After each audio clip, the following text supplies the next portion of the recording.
Good morning, children. We are once again back in the same chapter, that is enzyme catalysis. Now, in today's class, we are going to discuss about enzyme catalyst. Now, the question: what are enzymes? Enzymes are biological catalysts. Enzymes are biological catalysts. So, enzymes are, as the definition tells us, enzymes are biological catalysts.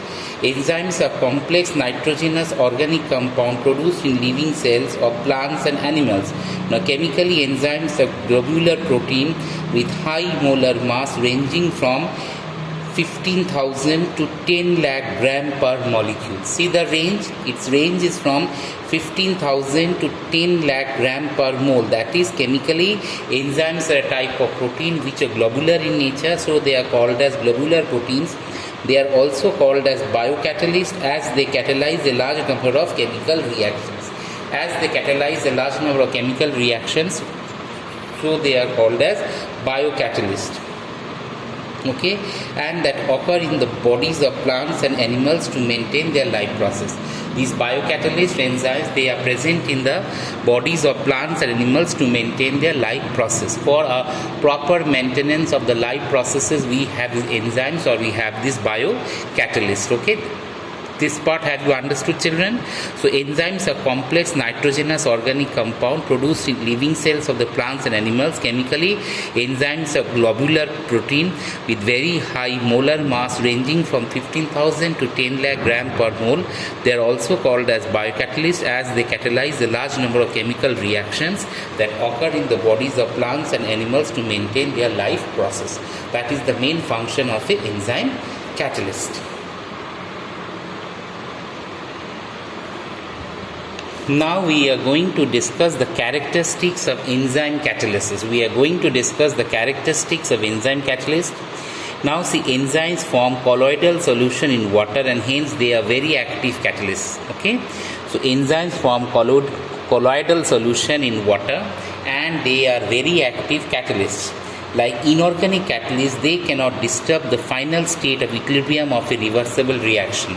If a reversible reaction is there and if it has equilibrium to be attained, then it cannot disturb that equilibrium. Next, they are highly specific in nature, that is, one catalyst cannot catalyze any other reaction. So, catalyst is specific for a specific reaction.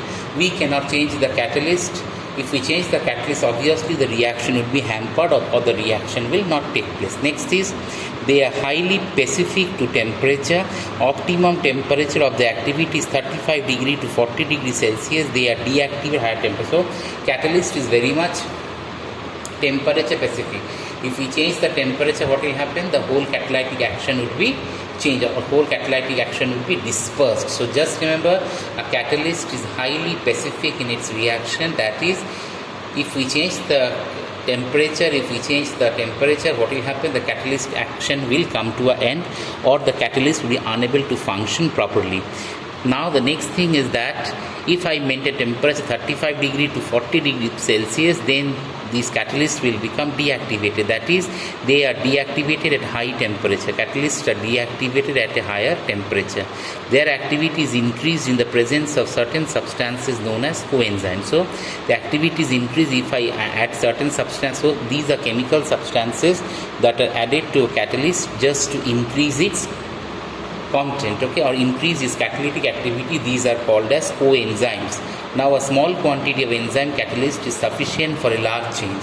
So, we should know that enzyme catalysts are needed in very small amount for a large reaction, as in case of normal catalyst. The enzyme activity can be reduced by the presence of certain compounds known as inhibitors. What are inhibitors? These are chemical compounds that actually deactivate a catalyst action. Inhibitors are chemical compounds that deactivate a catalyst action. These are called as inhibitors. The use of many drugs is based on their action on enzyme inhibitors in the body. So, inhibitors are those substances which stop the activity of a catalyst. These are called as inhibitors. So many of the drugs, they act as inhibitors. So before I move to the next part, here we will discuss the characteristics of enzyme catalyst. First of all, enzymes forms a colloidal solution in water and hence they are very much active catalyst.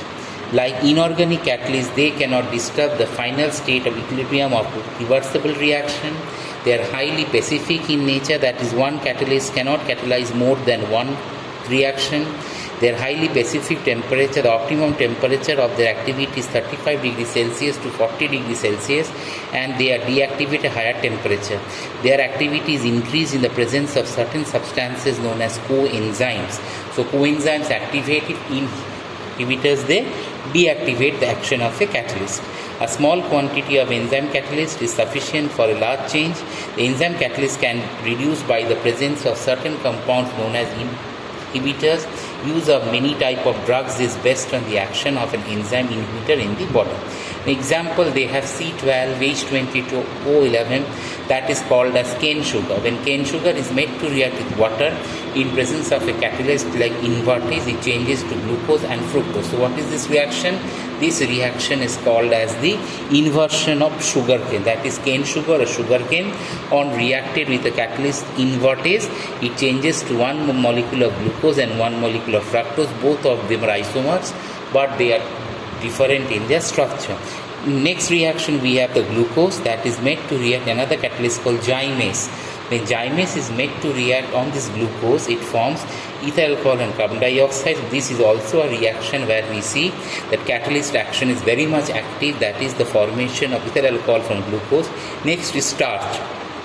Now when starch is made to react with water in presence of diastase enzyme, we get maltose.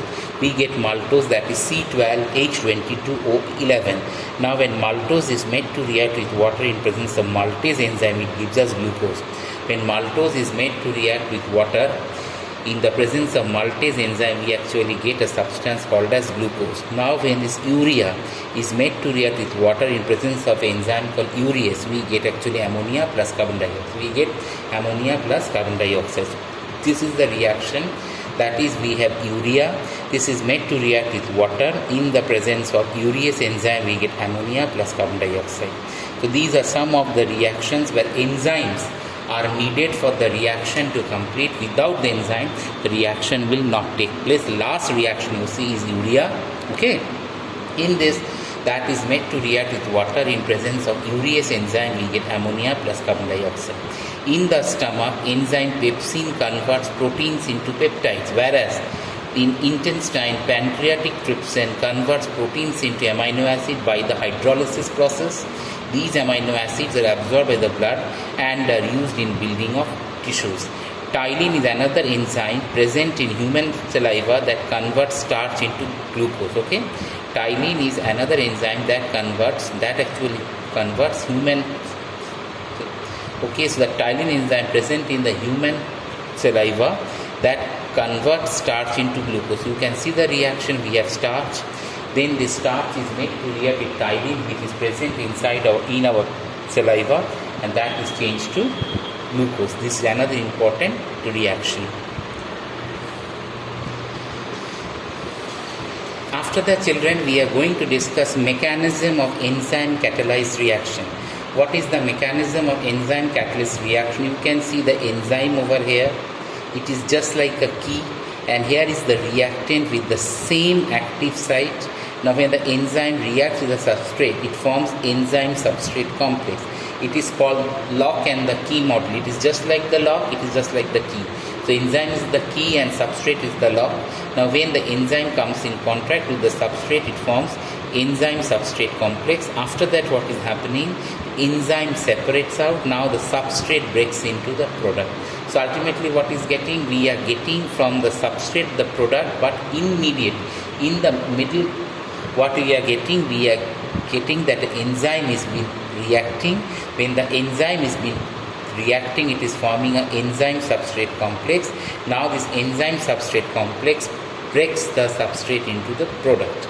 So the enzyme catalyst reaction may be considered to proceed in two steps. What are the steps? The first step is the binding. The first step, as you could see, is the binding of the enzyme to the substrate to form an activated complex E plus S. We get activated complex ES. That is, the enzyme gets attached with the substrate. In the second step, what is happening? The decomposition of the activated complex to form the product. We have the ES actually splits into E plus P.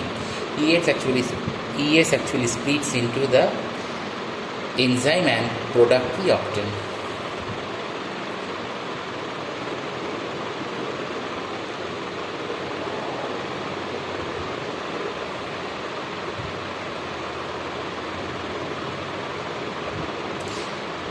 That is the enzyme substrate.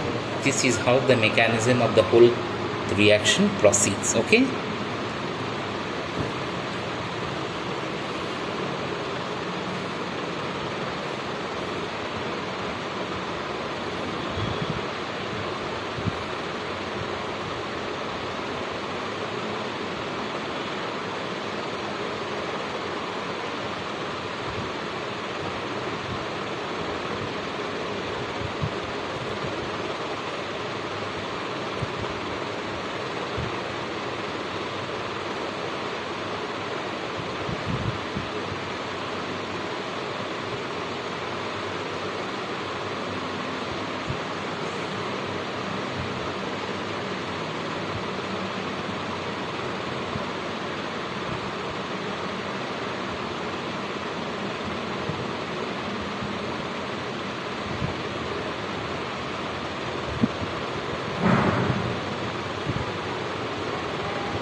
Yes, after that we are going to discuss the next part. Now we have catalysis in industry. In the catalysis industry, we have the Haber's process for the manufacture of ammonia. We have nitrogen, hydrogen that is made to react ammonia in presence of finely divided iron as the catalyst, molybdenum as the promoter. We get this reaction, and temperature here is maintained to 450 to 500 degrees Celsius, and the pressure is maintained 200 atmospheric pressure. From 200 to 900 atmospheric pressure, the whole reaction proceeds. After that, we have the Ostwald's process for the manufacture of nitric acid. In this process, the ammonia that is made to react oxygen, we get nitric oxide plus water. Nitric oxide plus oxygen, we get nitrogen dioxide. This nitrogen dioxide is made to react with water and oxygen, we get nitric acid. In this platinized asbestos, and temperature maintained to 573 Kelvin. After that, we have the contact process for the manufacture of sulfuric acid. In the contact process, we have sulfur dioxide that is made to react oxygen, we get sulfur trioxide. Sulfur trioxide is made to react sulfuric acid, we get oleum. Now, oleum is made to react water, we get sulfuric acid. In this way, in this reaction, platinized asbestos or vanadium pentoxide is actually needed for the reaction to be completed. After that, we have the next reaction, that is the colloidal solution. A colloidal solution is a heterogeneous system in which a definite substance is distributed in the form of very small particles. See the range of the particles. See, whenever we know a solution made up of two parts, solute and solvent. Now, in a type of true solution, we cannot see the solute particles because they get totally dissolved in the solvent. But if the size of the particle ranges from 10 to the power negative 4 to 10 to the power negative 7 centimeter, as the dispersed phase in another substance is called as dispersion medium. So, in a colloidal solution, we have the dispersed phase as well as dispersion medium. The solvent is equal to the dispersion medium, and the solute is equal to that of the dispersed phase. So, we can say the dispersed phase plus dispersion medium becomes the dispersed system. For example, we have glue, we have ink, we have smoke. All these are examples of colloidal solution. After that, we have dispersed phase. The phase of the colloidal particles is called dispersed phase. This is like a solute in the solution, that is homogeneous mixture. So, dispersed phase is just like a solute. As in a solution, we have a solute, so in the same case of a colloids, we have dispersed phase. After that, we have dispersion medium. The medium in which the dispersed particles are dispersed is called dispersion medium. This is like a solvent in that of a true solution. If in a true solution we have a solvent, that is called as the dispersion medium. Okay. If water being medium, the colloids are called as hydrosol. After that, we have the next one, that is called the crystalloid. The substances aqueous solution can pass through a semi-permeable membrane are called as crystalloids. Now, classification of colloids based on the physical state. Here we have the greatest classification of colloids. See, we have the dispersed phase, the dispersion medium, as well as types of colloids. Example. The first one is gas dispersed in gas. It does not form a colloidal solution. But if a gas is the dispersed phase or a gas is present in liquid, it is called as foam. Example, you can see it is froth, whipped cream, soap, lather, etc. After that, we have a gas dispersed, that is a gas dispersed in solid. This is called as solid sol. Example is pumice stone, foam and rubber. After that, we have liquid dispersed in gas, that is called aerosol, and it is fog, mist, cloud, insecticide, spray and all this. Then we have liquid dispersed liquid, that is called as emulsion. Okay children, after that we have the next one, liquid dispersed in gas, which is called aerosol. Example is fog, mist, cloud, insecticide, spray. Then we have liquid dispersed in liquid called emulsion, milk, hair cream. Then we have liquid dispersed in solid, that is called gel, that is cheese, butter and jellies. Then we have liquid dispersed in solid called as gel. For example, we have cheese, butter and jellies. Solid dispersed in gas called aerosol, that is smoke and dust. Solid dispersed in liquid called as salt, that is paint, cell fluid, gold salt and all this. Then solid dispersed in solid is called colored gemstone and colored precious stone. These are all examples of solid salt. Okay. So in this case, what we know, that if the salts are called hydrosol, if it is one of the solvent is water. Benzosol and alcohol according to the dispersion medium. If the dispersion medium is water, it is called hydrosol. If the dispersion medium is alcohol, it is called alcosols. If the dispersion medium is benzene, it is called as benzosol. Okay. In this way, what we know, we have this type of whole chart where all the different phases, that is dispersed phase, dispersion medium and types of colloid with the examples have been given over there.